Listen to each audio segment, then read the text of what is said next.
Good morning, my friends. Welcome to the 10-Minute Book Talk, where three best-selling authors talk all things bookish with you for 10 short and sweet minutes every week.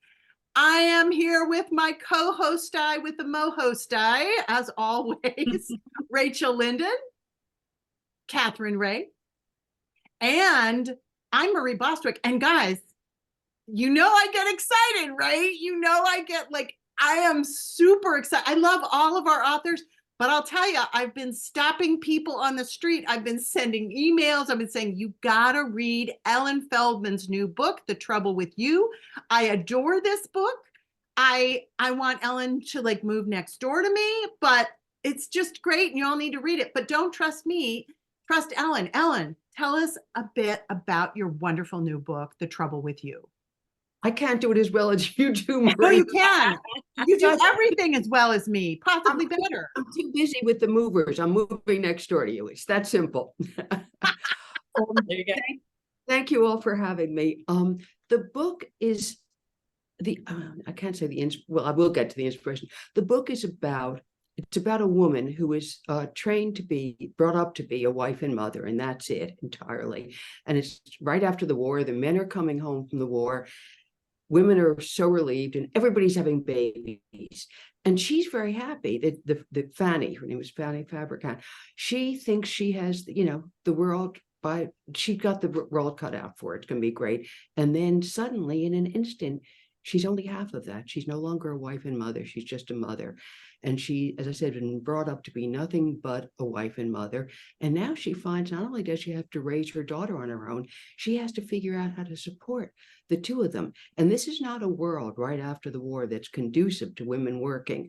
12 million men came home from the war, took off their uniforms, got into civilian clothes, and went out, either hoped they could go back to their old jobs or went looking for new jobs. So all the women who had come out during the war to work, and there were millions of them in all kinds of jobs, assembly lines, they were delivering planes, they were running government agencies, and suddenly they were sent home.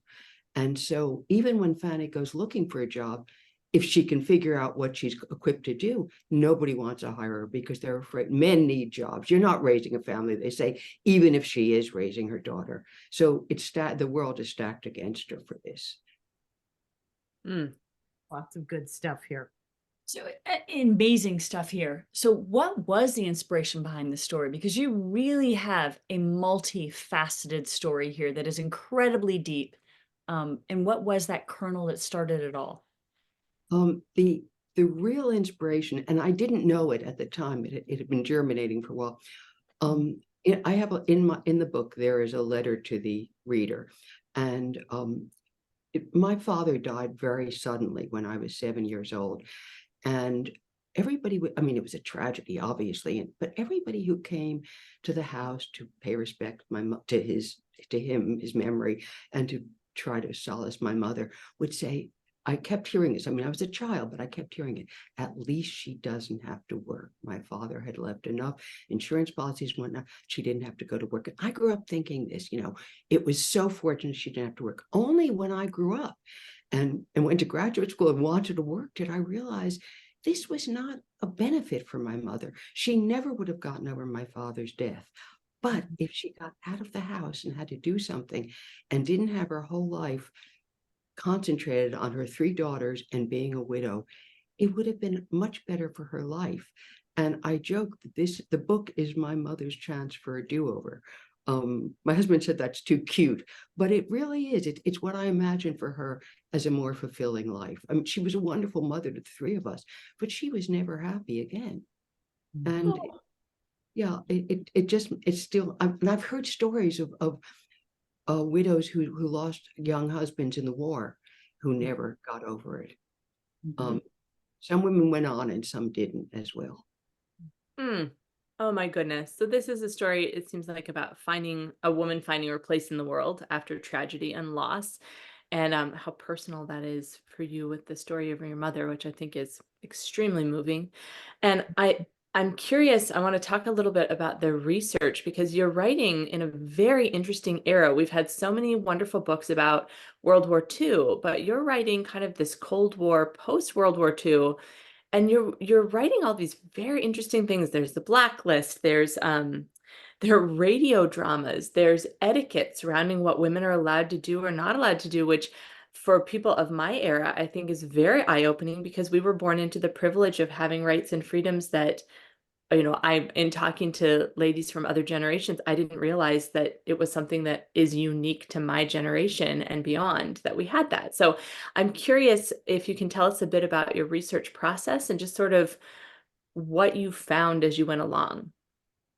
My reason, I did less research for this book than I have for most of my others because I had done reading on the period, and I said the remnants of it were still around when I was growing up.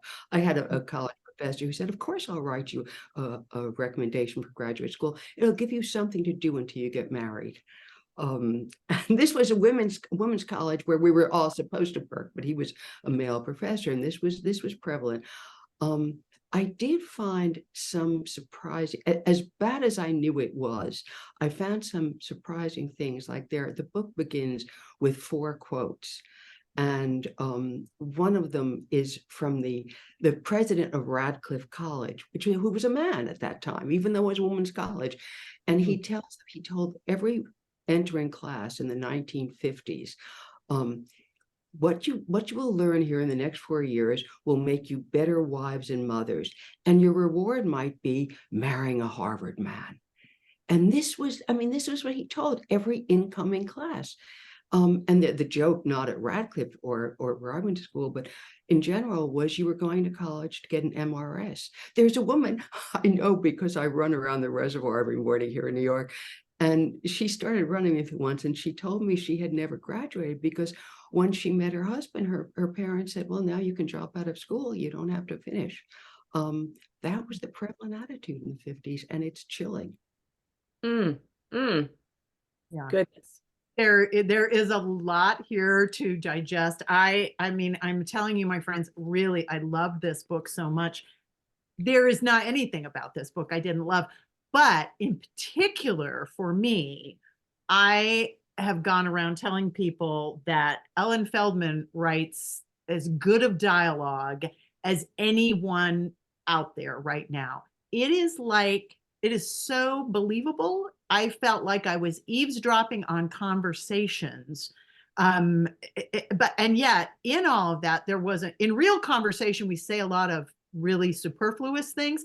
You cut out all of that. There isn't a word wasted in this dialogue, and yet it feels utterly real. So selfishly for me and for the other writers and anybody, like, how do you do that? Is that just your superpower, or how do you create such amazing, amazing dialogue between these characters? Oh, thank you. I'm glad you love it so much. As far as superfluous words and phrases, I tend to first draft that sneaks in.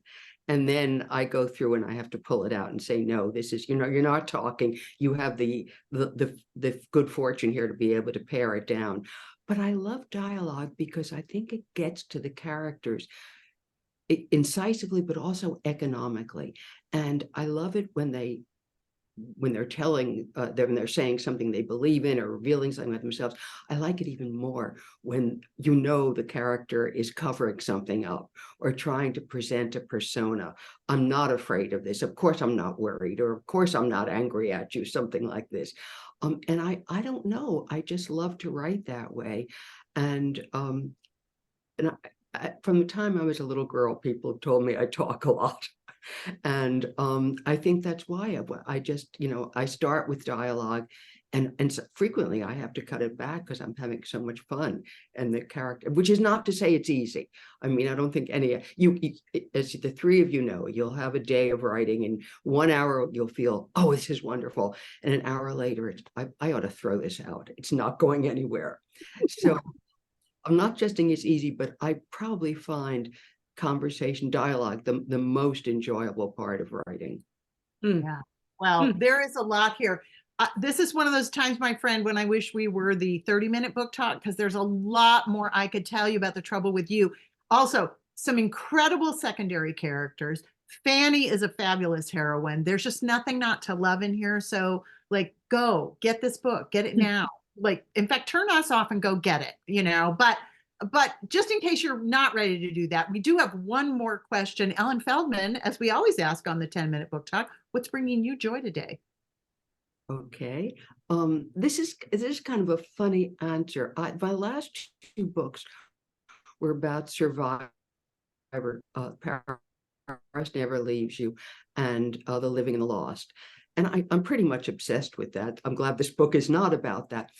But I've kind of turned that around recently, in that the world is so awful. There is so much to worry about that I've begun to think about how fortunate I've been in my life. I mean, I think about my family, my friends, my life with my husband. It's a kind of survivor guilt, but instead of feeling bad that I've had such a good time, but I'm trying to concentrate on thinking, boy, I've been fortunate. And it's really, I've got to remind myself of it sometime when I'm reading the paper, but that does bring me pleasure. Wow. Well, you're like, what's bringing me joy today? This book, The Trouble with You. So friends, go get this. Ellen, thank you so much for joining us here on the 10-minute book talk. We adored having you. We all want your library and we want us to move next door. So let's just work on that, shall we? You guys be back with us next week, because as you can see, we've got all the best books. We've got all the best authors, and you can find out all about it in just 10 minutes here on the 10-minute book talk. We'll see you next week, gang. Bye-bye.